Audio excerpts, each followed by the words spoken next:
센세이션 암기 비법. 물 한 모금 마시고 시작할게요.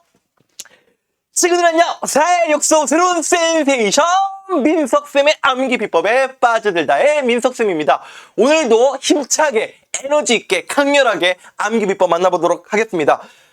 광해군, 여러가지 평가가 엇갈리는 임금인데요. 일단 기본적으로 조선의 역사상 이 광해군만큼 현명한 외교수를 펼친 임금이 있을까라는 생각이 싶을 정도로 외교 면에서, 외치 면에서는요, 단연 손꼽히는 왕입니다. 자, 광해군 업적, 요즘 시험에서 잘 물어보고 있습니다. 물론 광해군 전후 순서도 알고 계셔야겠죠? 기본적으로 조선 왕도 순서를 알고 계셔야 됩니다. 광해군 앞이 선조고요. 맞죠? 선조 다음에 광해군이었잖아. 광해군 다음에 광해군이 인조 반정으로 날아갔죠. 그 다음에 인조 정권이었단 말이지. 근데 앞에 임금이었던 선조 때는요, 외란이 터졌고요.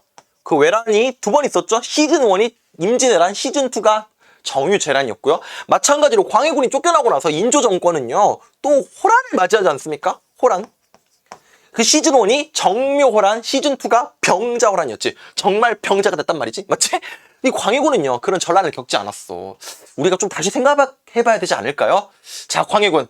어떤 업적들이 있는지 오늘 하나하나 보겠습니다. 공시생분들도 끝까지 시청해 주시길 바랍니다. 센세이션 암기 비법. 배고파. 양대창 좋아하십니까, 여러분? 막창, 곱창, 대창. 양대창이 특히 맛있고 비싸죠. 양대창. 잘 익혀 먹어야 되는 건데, 잘 익혀 먹어야 돼. 알았죠? 숯불에 향이 듬뿍 배이되 잘 익혀 먹어야 돼. 오케이? 자, 갑니다. 센세이션 암기 비법. 자, 갑니다. 양대창 먹던 중 잘 익혀 먹어야 된다고. 왜 잘 익혀 먹어야 되냐? 안 익혀 먹으면요, 배탈 나요. 양대창 먹던 중 잘 안 익혀 먹은 거야. 그래서 어떻게 된 거야? 방귀 뿍. 똥 싸지. 원래 똥 싼데 공시생물들 위해서 지까지 내가 집어 넣습니다. 방귀 뿍 똥 싸. 자, 양대창 중요하죠. 양대창은 진짜 너무 중요해요. 광해군 하면요, 업적이 일단 첫째는 전후 복구 사업이야. 전쟁 후에 나라를 재건하는, 복구하는 사업을 벌인단 말이지. 맞죠? 그리고 또 하나가 이제 외교적으로 중립외교인데, 맞습니다. 바로 양전 사업을 실시해요. 광해군이 뭐 한다? 양전 사업을 실시한다. 토지를 측량하는 사업이죠. 토지 조사 사업한 거야. 우리 역사적으로 유명한 왕들, 또 중요한 순간마다 어떤 개혁가들이 전부 다 토지 조사를 시행했죠. 우리 태종 이방원도요, 양전 사업 실시했었고요. 지금 보다시피 광해군도 양전사업 실시하고 있고요. 또한 대한제국의 고종도 광무개혁을 시작할 때 양전사업을 통해서 지계라고 하는 근대적인 토지 소유 증명서를 발급하기도 했어. 또 일본 나라들도 우리나라 식민지로 삼는 다음에 1910년대 바로 토지조사 사업이라고 하는 양전사업, 토지조사 사업을 했고요. 그러니까 토지를 조사하는 사업이야. 왜? 국가가 토지가 파악이 돼야 세금 확보가 되는 거거든요. 맞죠?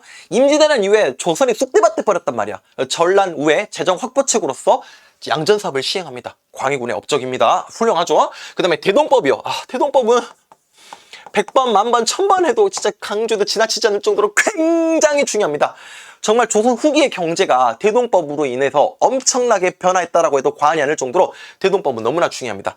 일단 핵심만 이야기하겠습니다. 원래 공식적으로 나라에다가 납부하는 세금이 있어. 집집마다 부과했던 특산물 세금인데요. 바로 그걸 공납이라고 합니다. 공납. 그 공납을 쌀로 걷게 한 거죠. 쉽게 말해서. 그 대동법이라고 하고요. 이 대동법은요, 토지 1결당 12두 정도 거둠으로써 부과 기준이 토지, 세금의 부과 기준, 공납의 부과 기준이 토지로 바뀌었다는 걸 알 수 있겠고요. 그 2결 있으면 24도 내는 거잖아. 3결 있으면 36도 내는 거고, 빈부 차이를 고려했다라는 아주 합리적인 세금 제도가 바로 대동법이었죠. 맞죠? 일단 이것만 알고 계세요. 알겠죠? 근데 쌀이 없으면요, 그럼 옷감이나 동전으로 내겠던 게 바로 대동법입니다.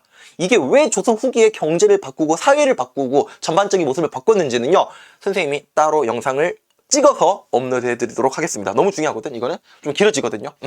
그 다음에 창덕궁이죠. 창덕궁을 만들었고요. 좋습니다. 창덕궁 하면 여러분 53회 한능검 시험에서도 단독 문제로 나왔던 게 바로 창덕궁이었습니다. 창덕궁의 정문이 돈화문인 거 알고 계셔야겠고요. 돈이문인가? 돈화문인가? 헷갈리네 갑자기. 창덕궁. 그 다음에 이 창덕궁에 규장각이 있다는 거 알고 계셔야 돼요. 아시겠죠? 창덕궁. 그리고 또 하나, 창덕궁은 우리나라 궁궐 중에서 5대 궁궐 중에서 가장 크고 아름다운 궁궐이야. 유네스코 문화유산으로 등재가 된 게 바로 창덕궁이죠. 오케이? 자, 그 다음에 양대창 먹던 중. 이 중자 뭐 중리배교죠. 뭐 말할 것도 없겠죠. 중리배교. 누가 누구 사이에서 중리배교 한다? 당시 떠오르는 신흥 강국이었던 만주족이 세운 국가 후금과 그다음에 지는 태양이었던 명나라 사이에서 중립기여를 넣어버렸던 게 우리 광해군 아닙니까? 당시 명나라가 말이야 후금한테 두드려 맞으니까 야 조선 임진왜란 때 너네 도와줬잖아 빨리 도와줘 라고 했더니 광해군이 도와줘 안 도와줘? 아 도와줘요. 도와주는데 도와주는 척하지. 뭐라고? 도와주는 척한다고. 강홍립을 보내가지고 그쵸? 명나라를 도와주는 척하다가 후금하게 항복하게 만들잖아. 이게 그 유명한 강홍립 투항 사건이에요. 여러분들이 중리배교에다가 가로 열고 닫고 강홍립이라는 이름을 좀 들어두셔야 됩니다. 광해군 문제 나올 때 이 강홍립이라는 인물이 자주 등장하니까 강홍립 투항 사건이 이 중리배교와 관련된 아주 중요한 키워드 워딩이죠. 맞죠? 그래서 광해군은요 후금과 전쟁을 피하면서 명나라와의 어떤 관계도 유지하는 등 이런 중립 유지를 통해서 중립외교를 통해서 굉장히 처세와 현명한 외교의 모습을 보였던 게 이 광해군이었죠. 이 광해군이 선조가 임진왜란 때 분조했었잖아. 조선의 조정을 둘로 쪼갰을 때 아버지 선조는 도망가기 바빴단 말이지. 명나라랑 명나라 망명까지 생각하고 있었던 게 선조였잖아. 근데 광해군은요 당시 분조를 이끌면서 의병장들과 함께 조선의 민심을 수습하고요. 맞죠? 전쟁을 이끌었던 전쟁 영웅이 바로 광해군이잖아. 이게 광해군이 그런 전쟁의 참사를 목격했고 경험했기 때문에 이러한 외교 정책이 나왔던 거죠. 맞죠? 그 경험에서 나온 경험치가 바로 이 외교술로 승화가 된 겁니다. 맞습니까? 오케이. 그 다음 박나배 패단. 이 공나배에서 박나배 패단을 극복하기 위해서 우리가 방금 이야기했던 대동법이 시행됐다는 거 말씀드릴 수 있겠고요. 그 다음에 기후약조. 일본과 국교 회복 후에 기후약조를 체결한다. 그렇죠? 기후회관. 기후약조에서 이제 부산에 이제 초량회관이 설치된다. 부산의 초량회관. 일본과 국교 회복하면서 부산 초량회관에다가 외관을 둔다. 뭐 이런 내용이 이제 광해군 때 모습이 되겠고요. 광해군 하면 무조건 외워야 되는 게 뿌긴이죠. 뿌긴 정권. 뿌긴 정권. 그쵸? 광해군과 함께 피 흘렸던 전우들 아닙니까? 의병장 출신들이 상당수 북인들이 많았는데요. 광해군 정권은 북인 정권이야. 여러분 북인이 뭔지 모른다고요? 선생님의 봉당정치사 흐름 잡았던 영상이 있습니다. 그거 참고하시길 바래요. 오케이? 동인과 서인으로 나누어졌고 서인은 가만히 서 있어. 서인 손대지 말고 동인이 뭘로 쪼개졌다? 북과 남, 사우스와 노스로 쪼개졌는데 그때 광해군이 북인 정권이었죠. 북인들의 지지를 받았었고요. 뭐 북인도 이때 뭐 대북인이 소북인이 나뉘는데 우리 일단 북인이라고 합시다. 아시겠죠? 선생님이 광주 광역시 출신이에요. 선생님이 북구 출신입니다. 진짜 선생님이 여러분 내용이 하려고 신상까지 털었습니다. 광주 광역시 북구 광해군 북인. 오케이? 좋아. 그 다음에 허준을 시켜서 동의보감을 완성하게 하죠. 동의보감은 또 유네스코 기록유산이야.